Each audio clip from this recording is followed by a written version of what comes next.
kelompok 3. Nama saya Vanessa Aulia. Nama saya Siti Alinur Laila. Nama saya Imanul Lail. Nama saya Nagita Safina. Di sini kami akan mempresentasikan tentang fungsi dan jenis lingkungan pendidikan. Di sini ada 3 pembahasan. Yang pertama yaitu lingkungan pendidikan, yang kedua jenis lingkungan, dan yang ketiga fungsi lingkungan. Yang pertama, lingkungan pendidikan. Manusia dalam kehidupannya akan dipengaruhi oleh lingkungan baik, lingkungan formal maupun non formal.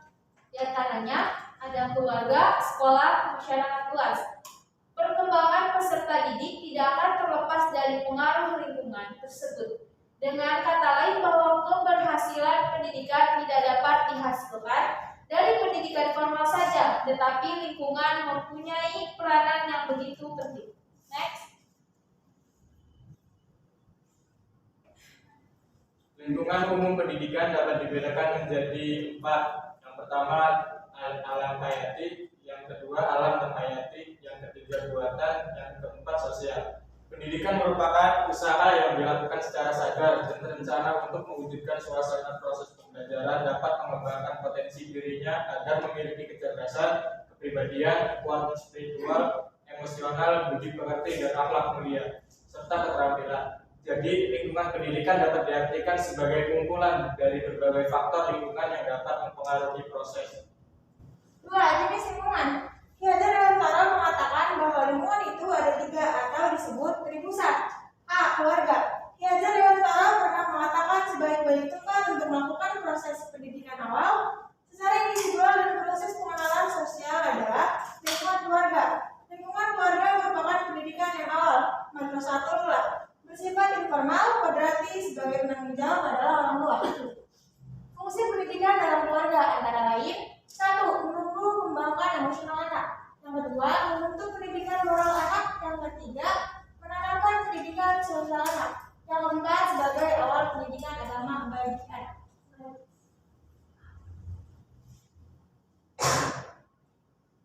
Selain keluarga, yaitu yang kedua ada sekolah. Sekolah merupakan lembaga formal yang telah dipersiapkan untuk mencetak generasi penerus sebelum mereka masuk ke dalam proses pembangunan yang ada di masyarakat. Untuk itu, sekolah dengan segala sarana dan prasarananya harus dipersiapkan dengan sebaik mungkin agar proses pendidikan dapat berjalan dengan lancar sesuai harapan dan cita-cita bersama. Sebagaimana diketahui bahwa semakin maju peradaban di masyarakat, semakin penting peran pendidikan. Bentuk kontribusinya terhadap anak sebagai peserta didik yaitu yang pertama, dengan adanya sekolah dapat membantu para orang tua dalam perannya menanamkan pelajaran budi pekerti yang baik. Yang kedua, dengan adanya sekolah dapat memproses pendidikan dalam menjalani kehidupan di masyarakat kelak. Yang ketiga, yaitu sekolah dapat memberikan kecakapan kepada peserta didik dalam hal calistung atau baca tulis hitung, juga berbagai kecakapan lainnya. Yang keempat, yaitu peran lainnya adalah dapat memberikan pelajaran keagamaan, etika, estetika, dapat membenarkan yang benar atau sebaliknya. Yang ketiga yaitu ada masyarakat. Dalam konteks pendidikan, masyarakat merupakan lingkungan di luar lingkungan keluarga dan sekolah. Dengan demikian, pengaruh pendidikan tersebut tampaknya lebih luas. Warna-warni pendidikan yang dialami di masyarakat banyak sekali, meliputi segala bidang, baik pembentukan kebiasaan, pengetahuan, sikap, kesopanan, dan agama. 6. Tipe sosial budaya di masyarakat dapat diklasifikasikan menjadi 6. Yang pertama, masyarakat berdasarkan kebiasaan berkebun yang amat sederhana di dalam penggunaan peralatan dan teknologi. Yang kedua, masyarakat pedesaan berdasarkan cara mengolah sawah dengan berbagai macam jenis tanamannya. Yang ketiga, masyarakat desa secara umum di dalam mengolah sawah. Yang keempat, masyarakat desa secara sistem bercocok tanam dengan tanaman pokoknya padi. Yang kelima, adanya masyarakat yang tinggal di perkotaan. Yang keenam, adanya kelompok masyarakat metropolitan.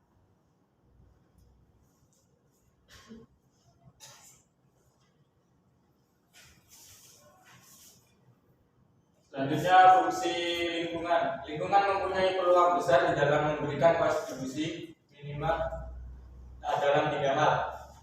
Yang pertama, pemantapan pribadi yang berbudaya melalui proses bimbingan. Yang kedua, penguasaan ilmu pengetahuan melalui proses pengajaran. Yang ketiga, penguasaan keterampilan melalui proses pelatihan. Fungsi lingkungan pendidikan secara umum dapat membantu anak didik berinteraksi dengan berbagai lingkungan yang ada di sekitar, utamanya di lingkungan sumber daya pendidikan yang tersedia, dan akan menimbulkan hubungan timbal balik di antara keduanya. Dapat diambil suatu kesimpulan bahwa keluarga merupakan lingkungan yang dapat membentuk karakter, sifat, dan sifat manusia. Sekolah merupakan lingkungan yang membentuk manusia agar memahami dan dapat mengembangkan ilmu pengetahuan. Masyarakat merupakan tempat mengaplikasikan atau sebagai lahan mempraktekkan hal yang telah diperoleh di keluarga maupun sekolah. Selain itu juga sebagai tempat mengembangkan keterampilan.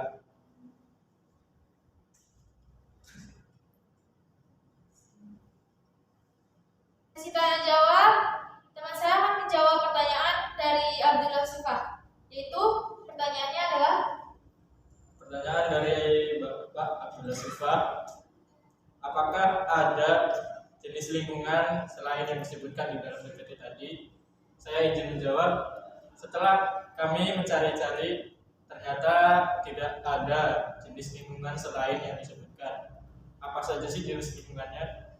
Menurut Ki Hajar Dewantoro, jenis lingkungan pendidikan itu ada 3. Yang pertama lingkungan keluarga, yang kedua lingkungan sekolah, yang ketiga lingkungan masyarakat.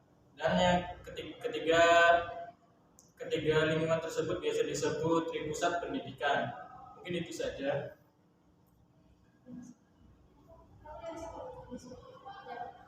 selanjutnya teman saya akan menjawab pertanyaan dari Misbah. Pertanyaannya yaitu bagaimana lingkungan dapat mempengaruhi proses pendidikan? Lingkungan adalah salah satu faktor yang paling besar pengaruhnya bagi pendidikan. Lingkungan mempengaruhi perkembangan karakter anak. Bila anak tumbuh dan berkembang di lingkungan yang baik, santun, dan taat beragama, maka anak pun akan tercetak menjadi pribadi yang baik. Selanjutnya teman saya akan menjawab pertanyaan dari Riza. Baik, saya akan menjawab pertanyaan dari Riza. Pertanyaannya adalah, bagaimana pendapat Anda tentang keadaan lingkungan pendidikan di kota berbeda dengan keadaan pendidikan di desa? Sebenarnya tergantung dengan kondisi lingkungan dan kondisi sumber daya manusia di kota atau desa tersebut. Namun, umumnya keadaan pendidikan di kota tentu berbeda dengan keadaan pendidikan di desa. Di kota, perkembangan pendidikan dapat berkembang pesat karena didukung oleh sarana dan prasarana yang mudah untuk didapatkan. Sedangkan di desa, perkembangan pendidikan cenderung berjalan lambat karena sulitnya mendapatkan sarana dan prasarana untuk pendidikan tersebut. Kita tinjau lingkungan yang dimaksud adalah infrastruktur, kondisi alam, kurikulum, tenaga pengajar, dan fasilitas lainnya. Jadi itulah jawaban pertanyaan dari teman-teman saya. Harapan kami semoga kalian semua bisa memahami materi dari yang tadi kita sampaikan. Kurang lebihnya kami mohon maaf. Wassalamualaikum